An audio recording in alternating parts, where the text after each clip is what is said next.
Hey, this is Jonathan Gill. Welcome to the John Gill Podcast Show. And on this episode, I'm super excited to have on our guest, James Kandasamy, CCIM. And before we begin, I want to go ahead and invite you to check out our partner, Element Studios. That's EL3MENT Studios. They do great corporate headshots and real estate photography. So welcome back. Again, we are super excited to have on James Kandasamy. He is an award-winning multifamily apartment real estate investor, a mentor, podcast host, speaker, and best-selling author. He's the principal of Achieve Investment Group, where he's the director of acquisitions and investor relations. And he has personally identified, underwrote, and oversaw the acquisition process of over $130 million worth of quality multifamily investments. And they run the execution of each business plan. He runs the execution plan in each business plan in the portfolio, averaging a 20% IRR. So, James, thank you so much for being on the show. What you do is spectacular. This is amazing. Can you tell us a little bit more about yourself and your company? Hey, Jonathan, thanks for having me on the show. So, I used to work in a corporate life for almost 22 years before, jumping into real estate full time, right? Like 3 years ago, I resigned from my job, from my full-time engineering job. I used to be a electrical engineering manager and have an MBA and have a CCIM, right? So basically, we started from single family home. We wanted to get out of the rat race and do more of something a lot more fun, right? Sometimes you work on a W-2 job, it can be monotonous, right? Yeah, and, absolutely. And we just like, to do fun things. And real estate is very, very fun and very tree.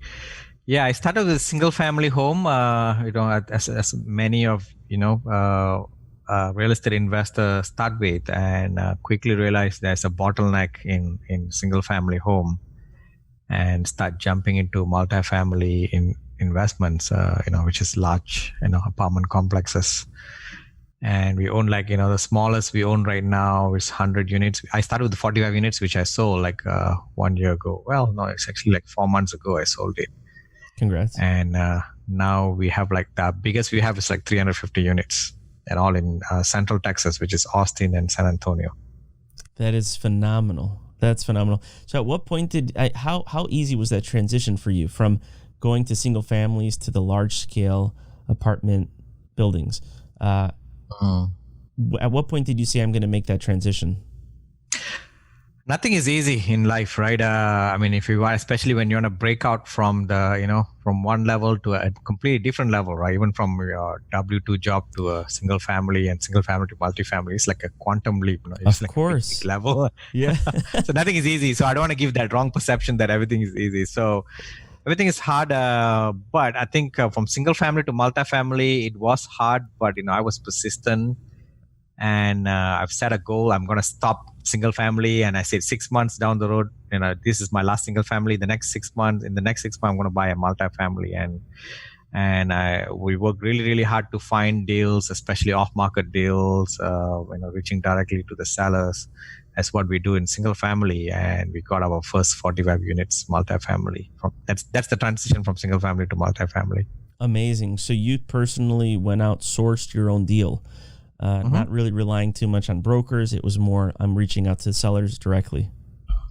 Well, yeah, I think that for a first deal, it's always tricky to go through to buy the deals on MLS or through brokers, right? Because brokers have a fiduciary responsibility to make sure that they get the highest price for the seller, which is the right thing to do. There's absolutely nothing wrong with that. But for a newbie to get started, you can't go and do into a bidding war at the broker level, right? Because you're going to get crushed by the experienced guys. So I have to look for something more creative, something different from what everybody else is doing just to get started. That's amazing. And then once you took on that first property, it seems like it just accelerated and snowballed from there. How easy was the financing? Did you see any challenges there versus what you were acquiring earlier? Is it easier? Is it because if you want to just continue with that. Yeah, financing is tricky on the commercial world because they look more into the net worth and liquidity. And of course, I didn't have that in the beginning. So I get someone called a key principal, right? It's called a KP, right? Key principal. These are the person who signs on the loan with you, and they bring the bigger balance sheet with them, and to enable us. So that's how you get financing on the larger deals. Amazing. That's fantastic. And what's your strategy when it comes to your acquisitions? It sounds like you're looking for value add type properties. Can you explain what value add is and what is your management play? Yeah, so in single family, single family, a lot of deals are based on comps, right? Comparable sales price. So people, it's so easy, so common to ask question, what's your sales comp? What's a sales comp? Because you can build a palace in the middle of single family homes, and the palace would be maybe 10% more than the single family homes beside it, right? That's called a single family home business model. But in a commercial world, we are based on the income that is being generated by that building, right? By apartments or retail or strip mall or warehouse or self storage or mobile home parks. All that are commercial. It's based on the income that is being generated by that asset, right? And usually it's a business by itself. So usually we look for something called net operating income, which is operational income minus operational expense. You get net operating income, and that net operating income will determine the value of that asset in that city or in that submarket, right? So we usually look for value add where a deal comes with always a lower net operating income. So when we come in, we can push up the net operating income, which means we can artificially inflate the value of that asset by putting in our own sweat equity. Exactly. Right? So that's what's meaning of a value add, where we come in and add value to that business to push up the income. And extending on that a little bit, do you renovate? I mean, part of that is also the renovation of the units, the apartments. I mean, where have you seen the biggest amount of value is created? So the biggest, yeah, absolutely. I mean, the net operating income is income minus expense, right? So we like to focus on both sides of the equation, pushing up income and also reducing expense. Okay. But the biggest bang for the buck is when you push up the income, right? Because expense, you can control to a certain level, but you can't really do much. But income, you can increase it to a higher value just by providing much better standard of living to that community. And the way we increase the income is by improving the exterior. We go and remodel the exterior. We do a new paint, new driveway, maybe new roof, new structure improvements. And on the interior side, we basically remodel the unit so it looks nicer, right? So every commercial real estate has different classes. Like in apartment, we have class C, class B, class A, and we try to remodel to make it to the next higher up class, right? So we can buy a class C property, push it up to class B or class C plus, right? Then becomes nicer, right? We put in money and become nicer, and that's where people are willing to pay more rent on it, right? And if you look at the science of real estate, you make the value of real estate drops a lot when the condition drops a lot, right? But the amount of money you have to put in to bring it up to the earlier value is less, right? So that's how we make the money in real estate, right? We put less amount of money, a lot of sweat equity, but the value goes up very high. But the value of the real estate goes up really low if the condition of it is really bad. Interesting. And do you ever, so your strategy, do you have are you relying on a future exit? Do you do the refinance, stabilize, refinance, repeat model? What would you recommend for most people to do? And what are you doing on your own portfolio? Yeah, so that's a really good question because my strategy has changed as per the market conditions. So when I started in 2015, I was doing heavy value add where we take a short-term loan, we do a rehab, and we increase the value, and we refinance to a long-term loan. It's called I don't know whether BRRR. The BRRR model, strategy. Yeah. BRRR model, but we just do it at the multi-million-dollar level, right? So I love it. I'm sure Brandon Turner talks about BRRR model on a small multifamily, but and now I know he's doing mobile home parks, larger deals. But Yeah. we started doing that on multifamily, but on single family. I started BRRRR model, buying houses and rehab and refinanced and rented. But when we moved to multifamily, we did the same thing, right? But you make a lot more money, right? Absolutely. So I think that makes sense. Yeah. Yeah. Our first BRRRR was on the 45 units. We almost made like $1.5 million. Fantastic. Amazing. Right. The second BRRRR we did on 174 units. We made almost $5 million on that. Amazing. Deal. Congratulations. And let me also share with the audience. And let me finish my thought there. So the 5 million, 1.5 million, we made it within 12 months. So which is crazy returns. Wow. Right. So this is not like 5 years. This is not the market going up to the sky. It's not the economy improving. This is like we go in and improve these properties. So yeah, why not you ask your question? No. That actually, I think you might have answered it. And the other point is how challenging how challenging was it for you to get to those numbers? I mean, do you have a team? How does your team look like? Someone looking to get into that same business or into this business of multifamily, what's the first step? I mean, you've got your contractors, your management team. Are you vertically integrated? Do you sub out? No, I'm vertically integrated from day one, right? So yeah, you need a team. Absolutely, you need a mentor because you are playing at a much, much bigger league, right? You're not talking on a $100,000 single family home. Worst case, you'll make a mistake. The mistake is $20,000-$30,000 mistake, right? If your flip doesn't go through very well. But we're playing on multi-million dollar deals. You need to have a mentor to look over your shoulder. So I definitely had a mentor who been with me, who came and looked at my deal and gave me some proposal in the beginning. But I think persistence is very important, and of course, the mentor taught me on which are the team members to have, and we went through a lot of hard work. But a lot of our skill came from single family as well. I mean, never underestimate the single family because we love that model. You learn that's the elementary school of real estate. Yes. Right, you learn how to manage contractors. Managing contractors is one of the hardest, right? You can buy a deal, but if you don't get the right contractor, they're going to run away and you're going to lose all the money, right? So, absolutely.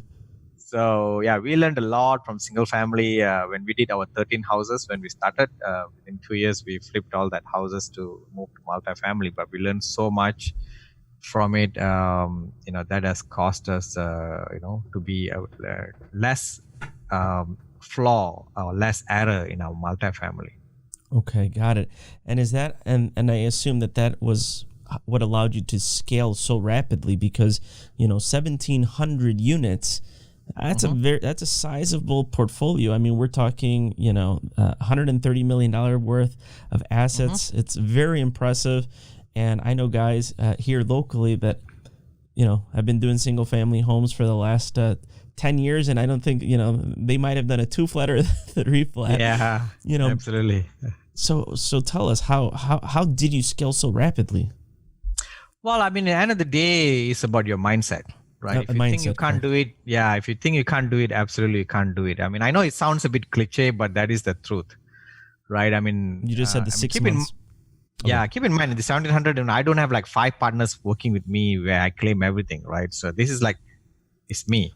Right, so we don't have any other partners. It's just myself and my wife doing it, right? And of course, we have passive investor which syndicate with us, but their role is just to give the fund to us, and that's it, right? And I have a KP to enable me on the loan, right? So KP is not usually part of the GP; they're more on the key principal side of it, right? So, yeah, that's it. I mean, it's a mindset. I mean, you have to do things differently from everyone else. If you want to go and buy deals the normal way, of course, you're going to grow same like what everyone else. I mean, I used to wake up really early morning, 4:30, 5 o'clock when I was doing my W-2 job, and I work until like 8 something, and I go to work, and then lunchtime I do some work, and then after work we run to our rental homes, and we did a lot of flips very, very quickly because we really, really wanted it, right? So First thing is mindset.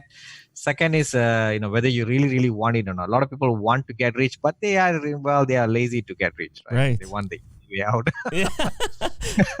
They want someone to tell them where to go and find deals. They don't read. I mean, there's a lot of things are free. I mean, Bigger Pockets is there. I learned so many things on Bigger Pockets, and so many tactics there. And just ask questions. Real estate is one area where everybody's willing to share their secret. There's no such secret. The only secret is whether you really want to do it or not. Right. I mean, can you pull? You have to ask yourself. Yeah. Everybody have to ask yourself whether you really want to do it or not. And I believe I can tell you, 99% of the people really don't have that burning desire. Interesting. God, Yeah. it sounds, you make it sound so simple, but it is very simple. I mean, it is very simple, but it's just so hard to execute because a lot of people they don't look inside. They look always outside. Right. And of course, the third characteristic is be persistent. A lot of people give up very quickly, and that is a problem, right? So let's talk about that persistence. How many deals did you have to look at before you found, that right? Let's not talk about the 45 unit. Let's talk, that next bigger deal that you did. I think you mentioned a 300 unit. How long did it take for you to actually find that deal? How many phone calls did you have to make? Well, the next one was 174 units. 174, okay. Almost like, I have to look at phone calls and text blasting and, email marketing. It's at least 500-600 of it, right? And, I came to almost 20 to 30 deals where I have to underwrite from direct sellers. And of course, most of them are going to be not realistic, right? But there will be one. You only need one guy to say yes. Isn't that amazing? And I think that's one of the best things that I've gone to say a lot is that in real estate, your life can literally change with the right deal. You find absolutely. Well, yes, correct. But the right deal came from the right attitude, right? Of course. You have prepared yourself to come to that level, right? Where you were ready and you were able to execute it, right? Yeah. Sometimes people don't see how much work we have to go and do before we come to that deal, that one big deal, right? But that literally changes your life. And can you go a little bit more into and dissect that deal just a little further? That's very interesting. So it was, how did the contract change versus a smaller deal? How did the due diligence change versus, a smaller deal? Well, so on multifamily, my first few deals, the contract, we use the same contract paperwork for single family and multifamily. You'll be surprised. Really? But yeah, with the same contract, right? Depends, right? Depends on the seller on how sophisticated they are, whether they want a lawyer to do it and all that. But in my first two deals, we used the same single family contract on multifamily. But the terms of it, especially on the special provision, there was like 10 different special provisions. Right, because this is multi-million dollar deals, and we have to make sure we cover this, we cover that, we cover this, we cover that, because it's a big money, right? So yeah, it was the same contract, right? And so yeah, the complexity wise is much more complex in terms of contract, but it's the same papers. And I forgot your second question. One was the contract. What was the other? The due diligence, right? The due diligence, yes. Due diligence is much more complicated because now we have, like, let's say we had like 174 units. Now we have to get 174 units inspected. Correct. Right, and then it was a big rehab project, so I have to get contractors to come and give me a bid. Right, hey, how much is? We have to get roofer, we have to get plumbers to go and check all the sewer lines. There's many sewer lines. There's not like one sewer line like we have in a house, right? So they have to put a camera through it. The roofers have to come and see, because this is a big roof project, right? If we need to change. Right, we have to get bid for the exterior, and we have to go to interior. We have to look at different sizes on the interior on each of these units, and try to estimate. So we came up with a very detailed plan on the rehab side of it, and that's how you estimate your rehab, right? The second complicated thing after the due diligence is more on the due diligence of the financing, which means you have to get the right lender to lend on you, and you have to get the right interest rate. Amazingly, as you grow bigger, your interest rates and your terms become better. Right, you get a 10-year term instead of 30-year term in single family, but you get a 10-year term, but your interest rate is lower. I think it's like 4-point-something%. Fantastic. And the best part in commercial is, especially when you go with government agencies like Fannie and Freddie Mac, is you get a non-recourse loan. Yes, absolutely. right? So non-recourse means if there's something goes bad with the deal, because it's not because you do any fraud, just as the economy goes down, I mean, they don't come after your personal stuff. And that's key. I mean, that's I think that's one of the most important things that I was taught, and I think that's great that you're bringing to the audience is that, you know, those non-guarantee loans are something that you should. Yeah, non-guarantee loan. That's a nice name. I should use that. Right? Non-guarantee loan. Non-personal guarantee loans. Non-personal guarantee. Yeah. I mean, you can sleep a little better at night, right? Especially during, you know, moments of uncertainty like the ones that we've kind of been through in the past few months. Correct.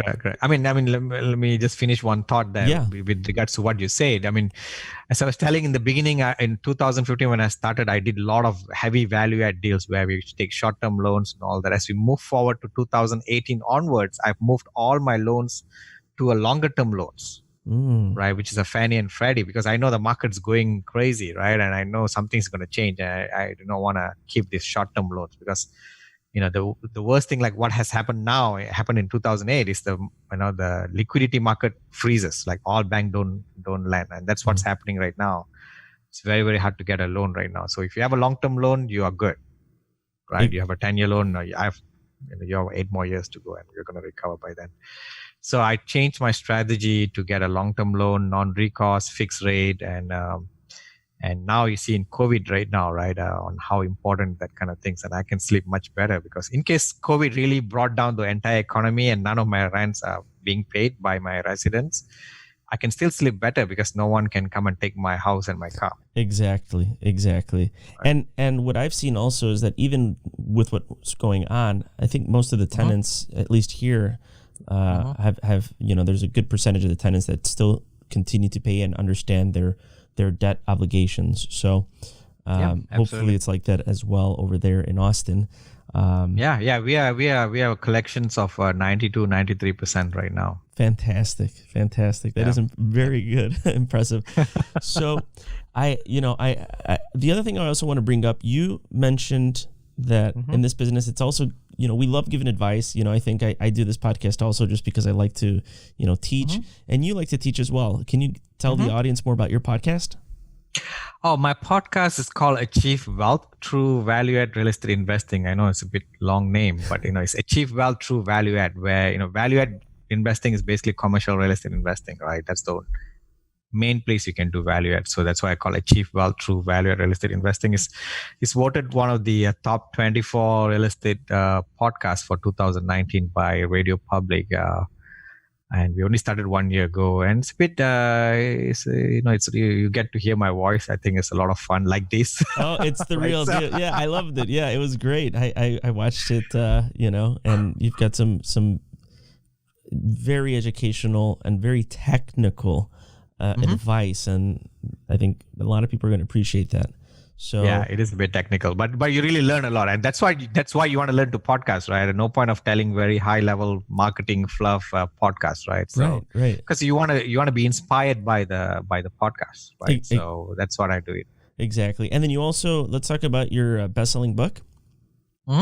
Yeah, I have a best-selling book which I've almost sold more than 1,500 copies right now without the author copy. If I add my author copy, maybe it's like 2,000 units right now, 2,000 books right now. So wow. And where can we find that? What's write books, but they don't sell. What's the title? A lot of people don't even sell more than 500. So the title is called Passive Investing in Commercial Real Estate: Insider Secrets to Financial Independence. It's written from a perspective of passive investor. It's not going to teach you on how to go and buy apartments and, you know, how to finance it and all that, but at least it'll tell you as a passive investor what you should look for when you want to invest, right? So in commercial real estate, 95% of the real estate investors are passive, right? So I wrote a book for them, which is very rare. Nobody really writes a book for the passive investors, right? So and it's just a book that shows that anyone can get involved in a large commercial real estate, transaction. You can just be a passive. Awesome. Right.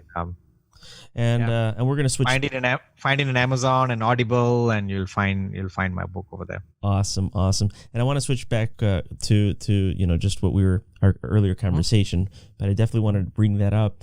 Is do you're focused primarily on real estate? Do you venture out into other businesses? do you look at the stock market? Do you look at other ventures, or are you solely focused on just real estate? I tried stock market before real estate, right? I tried really, really hard. I was trying to solve the biggest puzzle, the most lucrative puzzle in the world. Trying to read so many books, technical indicators and all that, and try to chart it. And I realized stock market is not for me because it plays with a lot of fear and emotion, right? Fear and greed. Sorry, which is part of our emotion, right? And I'm not a guy who can put the money and wait for 6 months for it to grow. No? It's very volatile, like stock market. I'm going to look at it now, especially on the iPhone. You can just look at your stock market very quickly, and I'll keep on looking at it every minute, right? So I lost my peace, right? So recently, even during the COVID drop, I bought two stock, which I know can never go down, right? But it went down one day, and I started selling it, and the next 3 days it went up. So you can make money, but I think very, very few percentage of people really knows how the stock market works to make money, right? Everybody if someone is making money, that they are just probably lucky, right? Yeah. You can't really control the stock, right? Right. You don't control the management and all that. So I tried stock market.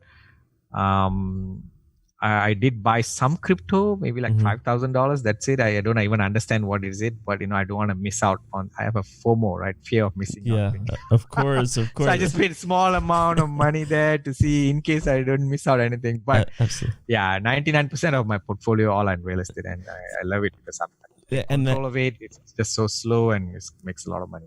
That's awesome. And that's my point. My point was like that you don't necessarily have to have such a diversified pool. Sometimes I think that the biggest problem is that people are looking at 10 different ways to make money. And if they focus on just one source, there can be real success. And actually choosing the right industry though to focus on and go all in on it. What I've seen is real estate is that best outlet to create massive amount of wealth. And in your example, you did it. I go back to it. 1,700 units, and on your own. That's that's phenomenal. Yeah, absolutely. It's a matter of predictability of returns, right? Stock market is so volatile, you can't really predict the returns. Right.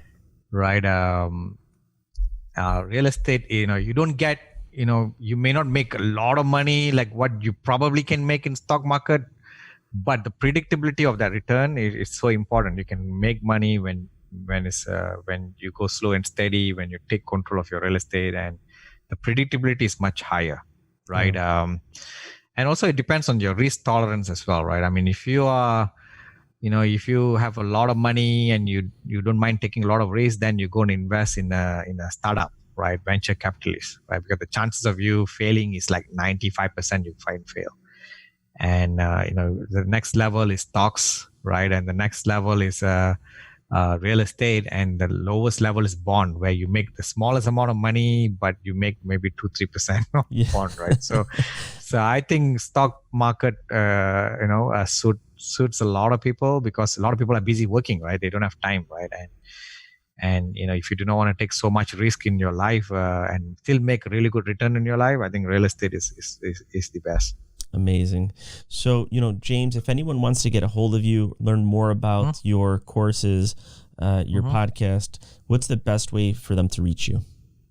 The best way is to text me at 38470. If you text Achieve, ACHIEVE, Achieve to 38470, you will be, subscribed to my newsletter. And from there, you'll see, a lot of myself.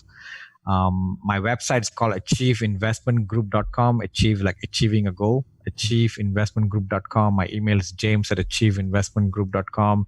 If you're on Facebook, join our 5,000 members. 5,000 members within 12 months. Amazing group in Facebook. It's called Multifamily Investors Group. Right, Multifamily Investors Group in Facebook. I'm in LinkedIn. And my podcast is there. But text me 3847. Text Achieve to 38470. That'll be the fastest way Perfect. And we'll put a link also here in the description too on YouTube. So if anyone wants to get a hold of you there, we'll just go ahead and put that.